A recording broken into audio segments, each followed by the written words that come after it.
Hi guys and welcome back to my channel Key to the World. Now I have to record this very quickly because today is gonna be the last day, the last full day of our trip to Fukuoka, and today it's gonna be a special day because we are going to make a day trip to Nagasaki and we have to catch the bus in like a half hour, so let's go. So I forgot to film our way to the bus station because the hurrying started immediately to even catch the bus, and once we did enter the bus I fell asleep right away because, as I mentioned in my previous video on Fukuoka, the bus is just the best place to sleep in. So me, myself and I actually miss all of these views, so they're here for you to enjoy.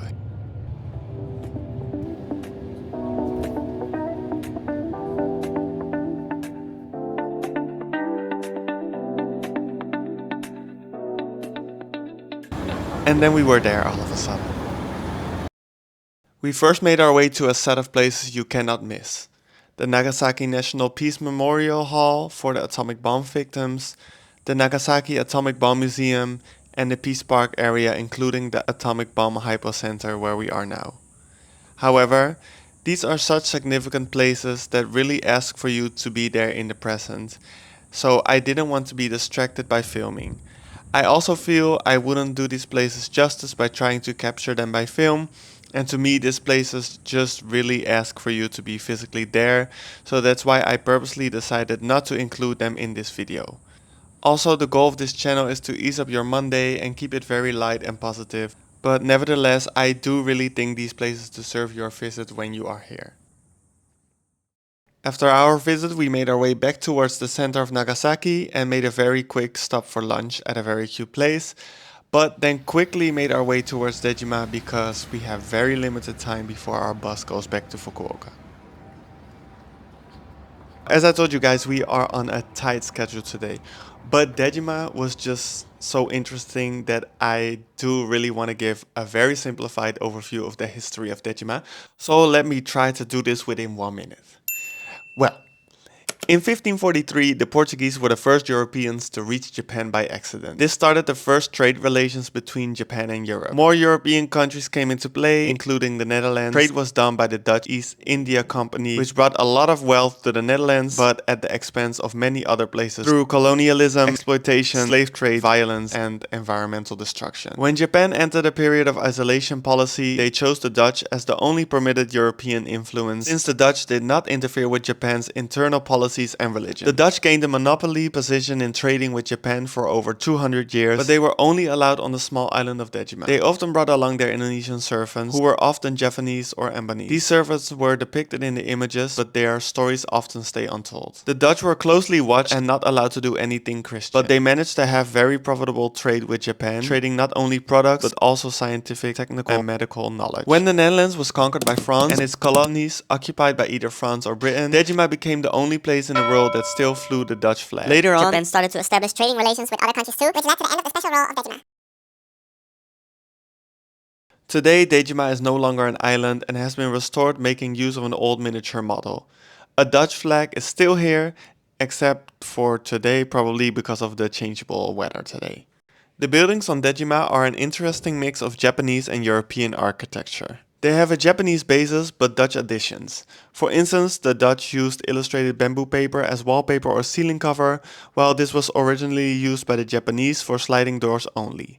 Other typically European influences were the use of glass windows and the use of paint on building materials in colors that were fashionable in the Netherlands at that time.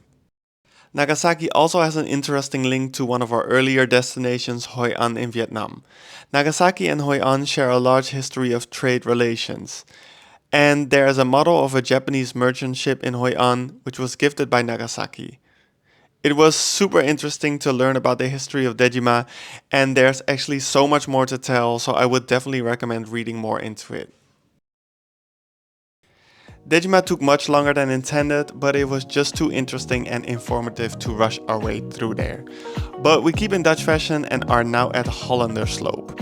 Here, wealthy Western merchants built their mansions after Japan fully opened up again to all foreign trade. We really wanted to go to this temple as well, but unfortunately we don't have time right now and also it's closed. So time to rush our way to Chinatown.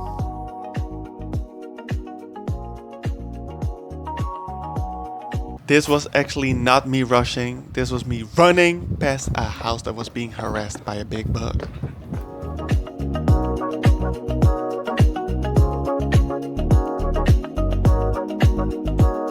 But then it came for me! Anyways, we are in Chinatown right now. At the time Japan traded with the Dutch, they also traded with China, and actually much more so. Again, only via the Nagasaki port though. Just as for the Dutch, the Japanese government made a closed-off compound for the Chinese traders. It was called Tojin Yashiki, and it was actually much bigger than Dejima. We did not have time to visit this part, but our route did pass through the former artificial island next to it. That contained the warehouses of Chinese merchants and is now Nagasaki's Chinatown. But after 5 minutes of walking around, it was time to rush our way to the last stop of today. The historic stone bridges, with the most famous one being Meganebashi, built in 1634 by a Chinese monk. It is said to be the oldest stone arch bridge in Japan. The area surrounding these bridges is actually super nice, and I rushed my way through the neighborhood a bit, but if you have more time, this is just a really nice area to walk around in. I wish we had more time because there is just so much more that we missed in this city, but it's really time to fill up our stomachs, eat real fast and go. Okay, food.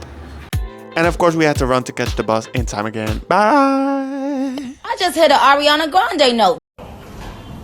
Bye, bitch.